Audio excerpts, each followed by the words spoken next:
Le dicton dit à la Toussaint, le froid revient et met l'hiver en train. Bon, ben, ce n'est pas le cas pour cette année puisque les températures moyennes normalement dans les Vosges à cette période sont de 10 degrés. Là, nous sommes au moins à 20 degrés et tout refleurit. Ben, les mûres, on a encore quelques tomates, et oui, les framboises qui redonnent à nouveau, les soucis qui n'arrêtent pas de fleurir. Bon, enfin bref, c'est un peu compliqué cette saison, mais on va quand même travailler au potager. Si vous êtes allé faire un tour dans les jardineries chez les producteurs ou même sur internet, vous avez vu qu'il y avait beaucoup de chrysanthèmes, alors des multifleurs ou des grosses fleurs. Les chrysanthèmes traditionnels, et là c'est idéal pour fleurir le potager. On va pouvoir les planter, les installer, même sur le balcon ou sur la terrasse. C'est le moment aussi d'installer des pensées. Ben oui, c'est vrai que la pensée, on l'oublie, c'est une fleur comestible et très décorative, et puis elle peut tenir jusqu'au mois de juin.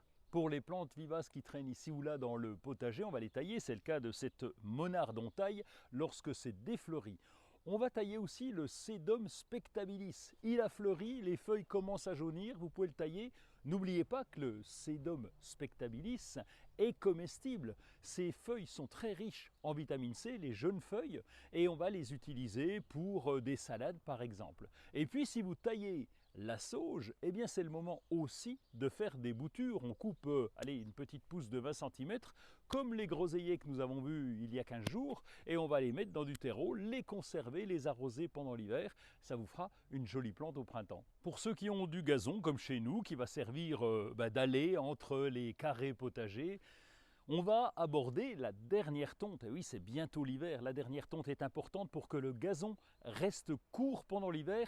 Et n'oubliez pas surtout de bien nettoyer la tondeuse, la stocker dans un local aéré et hors gel si possible, et puis de l'emmener chez le mécanicien pour faire la vidange. En automne, on a toujours un peu plus de temps pour s'organiser au jardin. Et c'est le moment de positionner les nouveaux carrés potagers. Ben oui, pourquoi pas.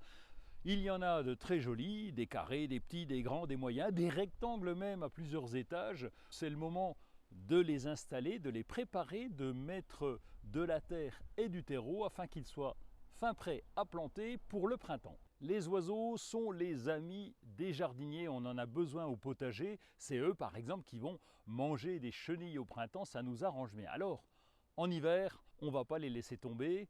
On peut préparer des abreuvoirs. Pourquoi? Parce que quand il fera froid, eh bien, de l'eau tiède sera la bienvenue. Et puis des mangeoires, mais qu'on ne va pas remplir tout de suite parce qu'il y a encore assez à manger au potager, au jardin. Donc on va attendre. Et puis au cœur de l'hiver, eh bien, on pourra remplir les mangeoires qu'on a installés un peu partout dans le jardin. On a retiré les cultures de l'été dans les carrés potagers ou dans les massifs et la terre est nue, toute dégagée, mais on s'aperçoit le matin ou lorsqu'on est absent qu'à notre retour il y a des trous, ça a été gratté. Donc il y a des petites bestioles qui viennent s'installer. On sait qu'il y a des mulots qui sont capables de venir manger nos bulbes, mais on sait aussi qu'il y a des renards ou des fouines. Un renard est capable de manger 3000 mulots par an, donc c'est un équilibre qui s'installe dans le jardin. En notre absence, laissons-les faire. En automne, c'est la meilleure saison pour planter des arbustes et des arbres. Alors faites un tour en jardinerie pour aller choisir le fruitier de vos rêves, le fruitier qui va vous donner des fruits. Alors pas tout de suite, il faut 4 ans avant d'avoir une bonne fructification, mais c'est le moment de les choisir. On parle toujours d'un temps de Toussaint. Le temps de Toussaint cette année, c'est quand même plutôt joli. Alors on va s'en désespérer ou pas, mais en attendant, on va continuer de travailler au potager, de finir les récoltes. Oui, comme ces gojis qui sont là, qui sont tous prêts à mûrir, qui sont déjà en partie mûrs, avant que les oiseaux ne boulottent tout. Allez, amusez-vous bien au potager.